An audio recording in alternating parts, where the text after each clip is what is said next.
I'm Commander Shepard, and this is my favorite channel. It's on YouTube now. Hey guys, David here, and I have some very exciting news about Black Ops 2 Zombies. Treyarch just released the full trailer, and you can check it out on the main Call of Duty website. But there's something called Tranzit, which is a new campaign mode. It's standalone, and it's kind of like Left 4 Dead, you traveling with a group of survivors across a huge expanse, and you have to fight off the undead horde. The most exciting piece, from what I've seen in the trailer, is that you get to use pieces of the environment as improvised weapons. You can use doors off of cars as riot shields. And survival mode is making a return, the wave defense that we all know and love. And there's 4Z4, not 4V4, but 4Z4. It's awesome.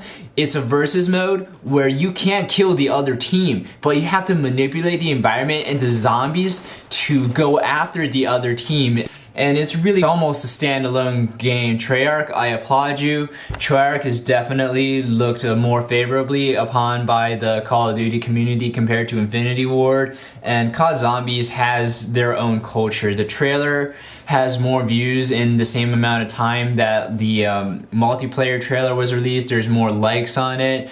And I've seen the Call of Duty forums on the main website, and there's more discussions in the zombie section of the forums than on the PS3 and the Xbox 360 multiplayer pages combined. So people love zombies.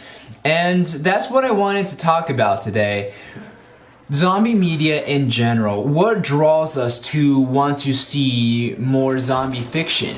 Now, we know that zombies have invaded popular culture. Even the Center for Disease Control, the CDC, put out a contingency plan for the zombie apocalypse. It was kind of tongue-in-cheek, kind of not, but what is it about brainless, hungry, deformed, walking entities that makes us want to see them used again and again in media? Alright, I'll talk about the history of zombies first. Haitian lore dealt with a lot of voodoo. It's like limb manipulation through magical means, manipulation and whatever of other people. But zombies were not the persecutors, they were the victims. They were the victims of sorcerers and necromancers. Witch doctors called bokors, is that how you pronounce it? B-O-K-O-R-S. They were used as an instrument of fear by the government to try and keep the population in check. And there's been many accounts of like zombies in real life over the years. People have tried to discover like, pharmacological causes, tried to explain it by medical means. We really don't know how seriously we can take those accounts. But the most memorable depiction of zombies in film was George Romero's 1968 Night of the Living Dead, and that sort of started like the whole mainstreaming of zombie fiction. So the psychology behind why we love zombies. It's an appealing prospect to be alive when everybody is dead. You have high levels of mortality salience, high levels of cognitive arousal. And in my previous video where I talked about the violence of video games being one of the drawing factors as to why we play video games so much, it leads to high levels of cognitive arousal. And cognitive arousal, when you're trying to experience it yourself, you're giving it to yourself on purpose, feels good. That's why we see a lot of violence, high octane things in film and other things. But mortality salience is being primed with thoughts of death and what it would be like to die, and that leads to high cognitive arousal, just a generally appealing response. But in most cases with the zombie apocalypse, it's all or nothing. Your backs are against the wall and you must be everybody's salvation.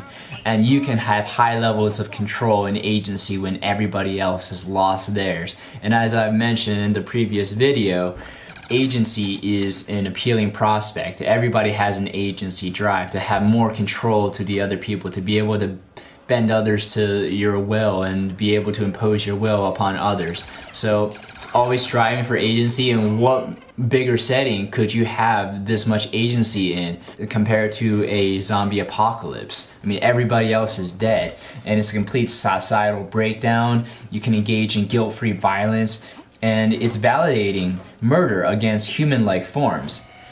zombies are lifeless creatures. They cannot be reasoned with, whereas if you were killing humans, like, you know, you should try to negotiate with them first, and you, like, you know, shouldn't really take somebody's life without purpose. But like, you can engage in mindless killing of zombies without feeling bad about it, because I mean, they're just lifeless corpses.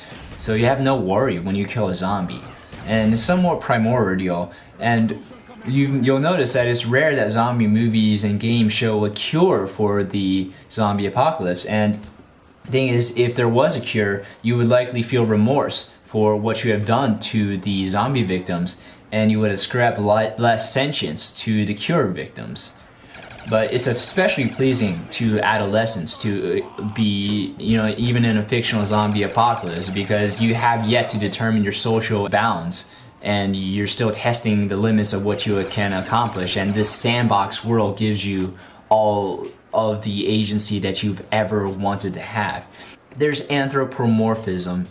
Anthropomorphism is when we ascribe human-like characteristics to lifelike objects, but the uncanny valley effect, I have a picture of it on screen. That's where something gets so close to being a human form that we are uncomfortable around it, and there is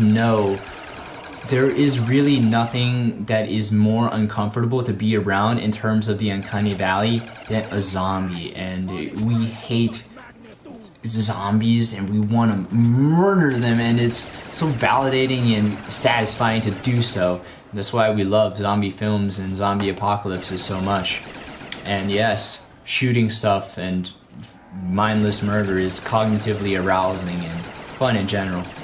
Anyways guys, that was my quick psychological discussion on why zombie media is so appealing to us. I hope that you've enjoyed this video, and we'll stick around for more topics in psychology. See you guys later.